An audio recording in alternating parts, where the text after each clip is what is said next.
আন্তর্জাতিক খ্যাতিসম্পন্ন ক্রীড়াবিদ, সাবেক মন্ত্রী, বিএনপির স্থায়ী কমিটির অন্যতম সদস্য মেজর হাফিজউদ্দিন আহমেদ বীর বিক্রম উপস্থিত আছেন। বিএনপির চেয়ারপারসন উপদেষ্টা কাউন্সিলের অন্যতম সদস্য সুবক্তা মোয়াজ্জেম হোসেন আলাল, মুক্তিযোদ্ধা দলের সংগ্রামী সাধারণ সম্পাদক, বিশিষ্ট মুক্তিযোদ্ধা, আমরা যারা সেই পাকিস্তান আমলে যাদেরকে আমি সাথে নিয়ে স্কুল জীবন থেকে রাজনীতি শুরু করেছি, পাকিস্তানিদের বিরুদ্ধে প্রতিবাদ, প্রতিরোধ এবং মুক্তিযুদ্ধে অংশগ্রহণ করেছে আমার দীর্ঘদিনের সেই সহযোদ্ধা সাদেক আহমেদ খান, অন্যান্য মুক্তিযোদ্ধা ভাই ও বোনের, আসসালামু আলাইকুম। আসলে এই দেশের ক্রান্তিকাল আর কাটে না। মানুষের সংশয়, চিন্তা, দুর্ভাবনা আর কাটে না। সবাই মনে করেছিল শেখ হাসিনা বিদায় নেবে,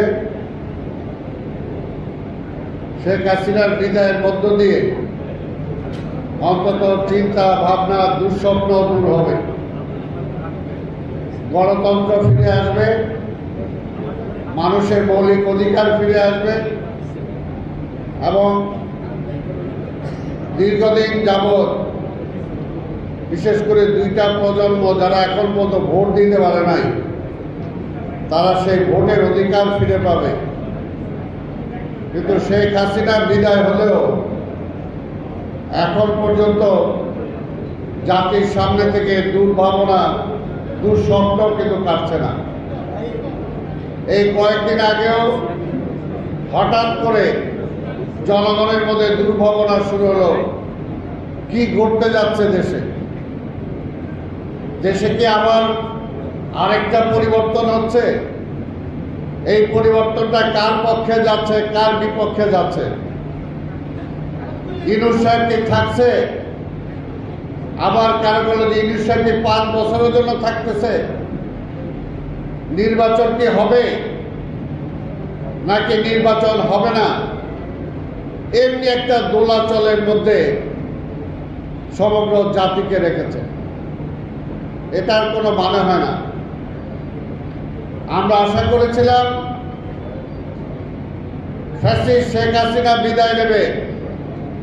আমরা যে কথাটা বারবার বলেছি বিএনপির পক্ষ থেকে, কেউ যদি বলেন কোথায় আমরা অন্যায়টা বললাম, আমরা কি বলেছি?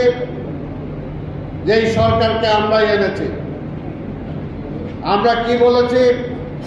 পরিষ্কার কথা, যে আপনি কতদিন থাকতে চান, কি কি সংস্কার করতে চান, আপনি একটা রোড ম্যাপ দেন। কিন্তু সেই বিগিনিং থেকে এখন পর্যন্ত সেই রোড ম্যাপের আর দেখা আমরা পেলাম না। এক সময় বলা হলো যে আমরা নাকি সংস্কারই চাই না। এখনো অনেকে বলে যে বিএনপি সংস্কার চায় না, খালি ক্ষমতা চায়, নির্বাচন চায়।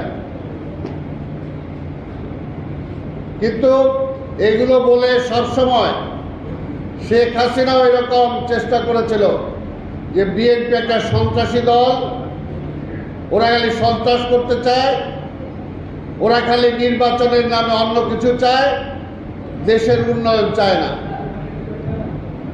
উন্নয়ন চান না নির্বাচন চান, উন্নয়ন চান না গণতন্ত্র চান, সেটা ছিল শেখ হাসিনার ভাষা।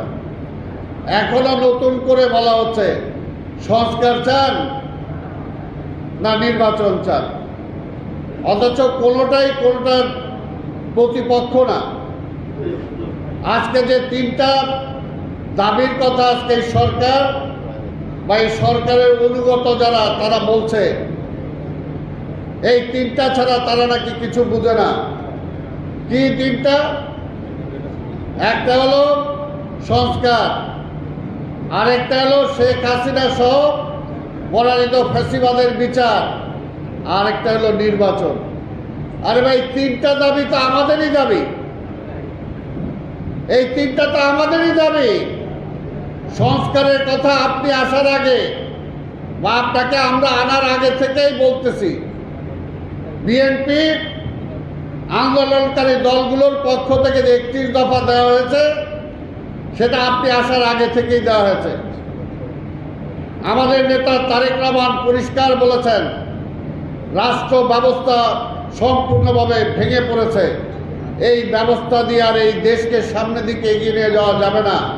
এটার জন্যই রাষ্ট্রীয় ব্যবস্থা সংস্কারের প্রয়োজনে 31 দফা দেওয়া হলো। ওইটা কি সংস্কার না? আমরা তো সংস্কার চাই। তাহলে বলেন কেন যে বিএনপি সংস্কার চায় না, খালি নির্বাচন চায়?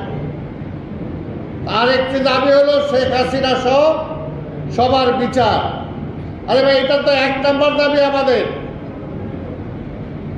আমরা ছাড়া, বিএনপি ছাড়া কে এত বেশি ক্ষতিগ্রস্ত হয়েছে শেখ হাসিনার আমলে? জিয়ার পরিবার বেগম খালেদা জিয়াকে মেরে ফেলার জন্য চেষ্টা করা হয়েছে, তারেক রহমানকে মেরে ফেলার জন্য চেষ্টা করা হয়েছে, আমাদের অসংখ্য নেতা কর্মীকে হত্যা করেছে, গুম করেছে, জেলখানায় দিয়েছে, পঙ্গু করে দিয়েছে। হাজার হাজার নেতা কর্মী তাদের জীবন শেষ হয়ে গেছে, তাদের পড়াশোনার জীবন শেষ হয়ে গেছে। বিশ্ববিদ্যালয়ে যেতে পারে নাই, কলেজে যেতে পারে নাই, যারা কোনোভাবে পাশ করছে তারা কোনো চাকরি পায় নাই। যারা ব্যবসা করত সেই সমস্ত ব্যবসাপাতি সব আওয়ামী লীগাররা দখল করে নিয়েছে। তা আমাদের চেয়ে বেশি ভুক্তভোগী তো ভাই আপনারা না। তা আমরাও তো চাই তার বিচার। আমরা বারবার বলে আসতেছি, আপনি ট্রাইব্যুনালের সংখ্যা বাড়ান না কেন? কেন ট্রাইব্যুনাল বাড়ান না? আজকে আপনার মাত্র একটা চার্জ ফ্রেম করতেছেন শেখ হাসিনার বিরুদ্ধে, 10 মাস হয়ে গেল। যেটা আলাল সাহেব বলছে যে ভাই 10 মাসে তো আমরা যুদ্ধ করে দেশ স্বাধীন করে ফেলছি, আর আপনি একটা সংস্কার করতে পারলেন না। যে ব্যক্তির স্মরণে আজকে আমরা এই সভা করছি, এই শহীদ রাষ্ট্রপতি জিয়া রহমান 10টা নতুন মন্ত্রণালয় চালু করছিলেন তিনি রাষ্ট্রের দায়িত্ব নেওয়ার পরে। 10 মাস লাগে নাই তার এই দেশের বুভুক্ষ মানুষকে, যারা দুর্ভিক্ষে মারা গেছে, তাদের মুখে আহার তুলে দিতে তার 10 মাস লাগে নাই। পরনে বস্ত্র ছিল না, সেই নর্থ বেঙ্গলে মেয়ে যখন জাল জড়িয়ে লজ্জা নিবারণ করেছে, তার গায়ে কাপড় এনে দিতে 10 মাস লাগে নাই। আপনি কি করলেন 10 মাসে? আবার এগুলো বললে আবার গোসা করেন, আমি থাকবো না। আরে ভাই, এটা তো রাগের কিছু না। দায়িত্ব নিছেন, সমালোচনা সহ্য করতে হবে, সহ্য করতে হবে। আর এর জন্যই তো আমরা বলছি যে আজকের সংস্কার আমরা চাই, বিচার আমরা চাই, আর নির্বাচন আমরা চাই। তিনটা একই সাথে চলতে পারে। আর একটা কথা হলো যে নির্বাচন আমরা শুধুমাত্র আমাদের কারণে চাই না। আজকে যে ব্যক্তিটার স্মরণে আমরা স্মরণ সভা করছি, আজকে মুক্তিযোদ্ধা ভাই, আমরা জানি, এই জাতি জানে জিয়াউর রহমান সাহেব কখন কিভাবে রাষ্ট্রের দায়িত্বে এসেছিলেন। আমরা ভুলে যাই নাই সেই সময়ের কথা। এবং এখন যখন এই যে দোটানা চলতেছে, তখন কিন্তু আবার সেই সময়ের কথা মনে পড়ে। শেখ মুজিব মারা যাওয়ার পরে যখন দেশের সব কিছু অচল হয়ে গেছিল, কোনো কিছুই চলছিল না, আওয়ামী লীগই তখন ক্ষমতায় ছিল খন্দকার মোশতাকের নেতৃত্বে। তখন দেশে কাউন্টার কু চলছিল, কোনো শিক্ষাঙ্গনে ডিসিপ্লিন ছিল না, ব্যবসায়ীদের মধ্যে ব্যবসা ছিল না, পুলিশের মধ্যে ডিসিপ্লিন ছিল না, কোথাও কোনো কিছু ছিল না। সেই সময় হঠাৎ করে আবার গুঞ্জন আসলো কি, খালেদ মোশাররফের নেতৃত্বে, খালেদ মোশাররফ নিজেই স্বঘোষিত সেনাবাহিনীর প্রধান হয়ে গেছেন। খালেদ মোশাররফের ভাই আওয়ামী লীগের তৎকালীন কৃষি বিষয়ক সম্পাদক রাশেদ মোশাররফ এবং তার মার নেতৃত্বে ঢাকা বিশ্ববিদ্যালয় থেকে একটি মিছিল যখন 32 নম্বরে গেল, এই দেশের মানুষ আবার ভয় পেয়ে গেল। এই বুঝি আবার বাকশাল আসতেছে, এই বুঝি আবার আধিপত্যবাদী শক্তি আমাদের স্বাধীনতা খেয়ে ফেলার জন্য আসতেছে। সেই সময় এই দেশের জনতা এবং সেনাবাহিনী ঐক্যবদ্ধভাবে জিয়া রহমানকে মুক্ত করে তার হাতে রাষ্ট্র ক্ষমতার দায়িত্ব দিয়েছিলেন, এবং দায়িত্ব দিয়েছিলেন বলেই আমাদের স্বাধীনতা রক্ষা পেয়েছিল, আবার গণতন্ত্র ফিরে এসেছিল। সেই কারণেই বলি, ইউনূস সাহেব, আমরা এগুলো ফেস করে আসছি। 2 দিনের রাজনীতিবিদ না আমরা, 2 দিনের দেশপ্রেমিক না আমরা।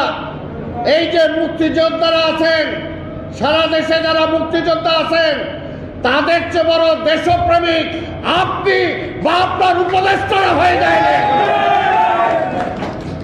আমরা নিজের জীবন বিপন্ন করে মুক্তিযুদ্ধে গিয়েছি। মুক্তিযোদ্ধারা সর্বকালের সর্বশ্রেষ্ঠ সন্তান, যারা নিজের জীবন বিপন্ন করে দিতে পারে। এই পর্যায়ে এখন পর্যন্ত কেউ আসে নাই, কেউ আসে নাই। যত কিছুই রাখেন, যত কিছুই বলেন না কেন, তো সেই কারণে বলি, এখনো আমরা সেই কারণে ভয় পাই। শেখ হাসিনা যখন সীমান্তের ওপর থেকে বলে আমি সীমান্তের কাছাকাছি আছি, যে কোনো সময় টুস করে চলে আসতে পারি, তখন আমাদের ভয় হয়। আমাদের ভয় হয় একদিন অন্তর অন্তর সীমান্তে দিয়ে যখন পুশিং করা হয়, বলে অবৈধ বাংলাদেশি যদি হয়, সরকারের সাথে আলোচনা করে তাদেরকে বাংলাদেশে পাঠাবেন। কিন্তু সেগুলো তো না হয়ে পুশিং করতেছে আমাদের সরকার। ইউনূস সাহেব, আপনি কেন এখন এটার প্রতিবাদ করছেন না? এটা কিসের আলামত? সেই কারণেই আমাদেরকে কারো দালাল বানানোর চেষ্টা করেন না। আমরা বাংলাদেশের দালাল, আমরা বাংলাদেশ এনেছি, আমরা বাংলাদেশকে ভালোবাসি, এবং বাংলাদেশের প্রয়োজনে আমার উত্তরসূরি যারা রক্ত দিয়ে গেছে, আমরা মুক্তিযোদ্ধারা রক্ত দেওয়ার জন্য সবসময় প্রস্তুত আছি। কাজেই আজকে ভয় বা আজকে চ্যালেঞ্জ দিয়ে না, আমরা এই দেশটাকে ভালোবাসি, এবং ভালোবাসি বলেই আমরা বলতেছি। এমনিভাবে আজকে আবার স্বাধীনতা যাতে বিপন্ন না হয়, সেই জন্যই আমরা নির্বাচন চাই, একটা নির্বাচিত সরকার চাই। নির্বাচিত সরকার থাকলে আর শেখ হাসিনা বলতে পারবে না, এখনো বলে সে নাকি নির্বাচিত প্রধানমন্ত্রী, অথচ নির্বাচন ছাড়াই ক্ষমতায় ছিল। কাজে এর জন্যই আমরা নির্বাচন চাই। আমরা নির্বাচন চাই। গত 10 মাসে অর্থনীতিতে আপনি কোনো গতি আনতে পারেন নাই, কোনো পরিবর্তন আনতে পারে নাই। গত 10 মাসে বাংলাদেশের বেকার সংখ্যা অনেক বেড়েছে। যদি এইটা আরো বাড়ে, তারপরে কোথায় যাবে? আমরা নির্বাচন চাই। এটার জন্যই যত কিছুই বলেন না কেন, ওই আজকে সীমান্তে ওইখানে রোহিঙ্গাদের এখানে করিডোর দেওয়ার জন্য আপনাকে আমরা ক্ষমতায় বসাই নাই, যাতে আপনি সেটা না করতে পারেন, এই রকম চিন্তাও না করতে পারেন। সেটার জন্যই আমরা নির্বাচন চাই। আমরা চট্টগ্রাম পোর্ট, যেটা একটা লাভজনক প্রতিষ্ঠান, সেই প্রতিষ্ঠান আপনি অন্যজনের কাছে ইজারা দিতে চান। কেন দিতে চান? এই অধিকার কে দিয়েছে আপনাকে? আমরা সেটা দিতে চাই না বলেই আমরা নির্বাচন চাই। এই কারণে পরিষ্কার কথা, বিএনপি ক্ষমতার জন্য নির্বাচন চায় না। বিএনপি ক্ষমতা যদি চাইতো, বেগম খালেদা জিয়া 96 সালে প্রধানমন্ত্রিত্ব ছেড়ে দিতেন না। যদি বিএনপি ক্ষমতা চাইতো, এই 5ই আগস্টের পরে সেই সময় বিএনপি সবাইকে নিয়ে জাতীয় সরকার গঠন করে ক্ষমতায় যেতে পারত। তাই আমরা চাই জনগণের অধিকার জনগণকে ফিরিয়ে দিতে। আমাদের মানুষের যে মালিকানা, এই দেশের মালিকানা যেটা শেখ হাসিনা ওই ভারতের কাছে জিম্মি রেখে আসছিল, এখন পর্যন্ত সেই মালিকানা জনগণ ফিরে পায় নাই। সেই মালিকানা যত দ্রুত ফিরে আনতে পারি, সেটার জন্যই আমরা নির্বাচন চাই। পরিষ্কার কথা, কারো দালালি করার জন্য না। আজকে এই যে পরিষ্কার আমাদের নেতা তারেক রহমান স্লোগান যেটা দিয়েছে, এটাই আমাদের স্লোগান, এটাই স্লোগান। দিল্লি নয়, পিন্ডি নয়, নয় অন্য কোনো দেশ, সবার আগে বাংলাদেশ। আপনাদের সবাইকে ধন্যবাদ। খোদা হাফেজ। ধন্যবাদ বীর মুক্তিযোদ্ধা জেনারেল আব্দুল সালামকে। আমরা সবার একদম শেষ প্রান্তে চলে এসেছি। আমাদের একজন আমন্ত্রিত